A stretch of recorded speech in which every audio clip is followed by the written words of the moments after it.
এর আগে 2-3 বার আমরা টিআরবিটির চেয়ারম্যানের দ্বারস্থ হয়েছি। দেখা গেছে যে আমরা প্রশ্নপত্রের মধ্যে কিছু ভুল আছে, দ্বিতীয়ত আমরা আউট অফ সিলেবাস রয়েছে, যেগুলি বিষয় নিয়ে আমরা অনলাইনে আবেদন করছি।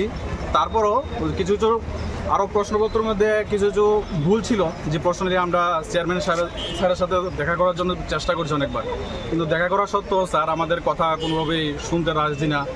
তারা এই বিষয়ে কোনো ধরনের আমাদের বক্তব্য মানতে রাজি হচ্ছে না। হ্যাঁ, বিভিন্ন বিষয়ের রয়েছে যেগুলি আউট অফ সিলেবাসও কিছু প্রশ্নগুলি আছে, ওইগুলি আমরা একটু স্যারের সাথে আলোচনা করার জন্য অনেকবার চেষ্টা করছি। তার জন্য আজকে আবার এখানে আসা। দেখা গেছে যে আমরা আর্টসের ট্যুর আমরা আজকে এসেছি। গতকালকে সায়েন্সের যারা ছিল তারা গতকালকে এসেছিল। স্যার ওনাদের যাবতীয় যত বক্তব্য আছে, প্রশ্নপত্র ভুল আছে, ওইগুলি স্যারে সুন্দরভাবে শুনেছেন, দীর্ঘক্ষণ সময় লাগিয়ে গুলি যাচাই করেছেন, গুলি কী বিষয়গুলি কী সবগুলি তাই নিয়ে দেখেছেন, বলেছেন। কিন্তু আজকে আমরা আসার পরে আমাদের কোনো বক্তব্য তিনি শুনতে রাজি না। কোনো ধরনের বক্তব্য আমাদের সোজা বলেছে যে এই বিষয়ে কোনো কথা হবে না।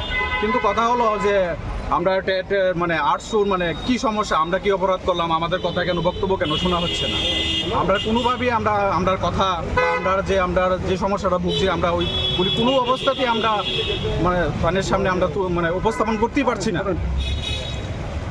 এই বিষয়টা নিয়ে আজকে আবার না আসা। আজকে আমরা আবার এই বিষয়ের জন্য এখানে তো স্যারের নিজের দ্বারস্থ হয়েছি, ট্যাটু সবাই।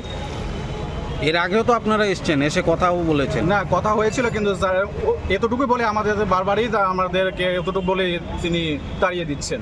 কিন্তু কথা বলার প্রশ্নপত্র যে ভুল হয়েছে ওরা স্বীকার গিয়েছে কি ভুল? না, ওরা বলছে যে কোন প্রশ্নপত্র যদি কোনো জায়গায় কোনো মানে ত্রুটি থাকে তোমরা অনলাইনে আবেদন করতে পারো। কিন্তু অনলাইনে তো আবেদন করা সত্ত্বেও স্যার আমরা তো অনেক কিছুগুলো ফেস করছি। যেমন অনলাইনে একটা প্রশ্ন করতে গেলে 500 টাকা করে নিচ্ছে। তারপর দেখা যায় যে প্রশ্নপত্রটা আমরা করার সত্ত্বেও মানে সাবমিট হচ্ছে না, বিভিন্ন ধরনের সমস্যা দেখা যাচ্ছে। ওইগুলিও নিয়ে আলোচনা করেছি, কিন্তু অনেকগুলি সমাধান হয়েছে, অনেকগুলি সমাধান হয়নি।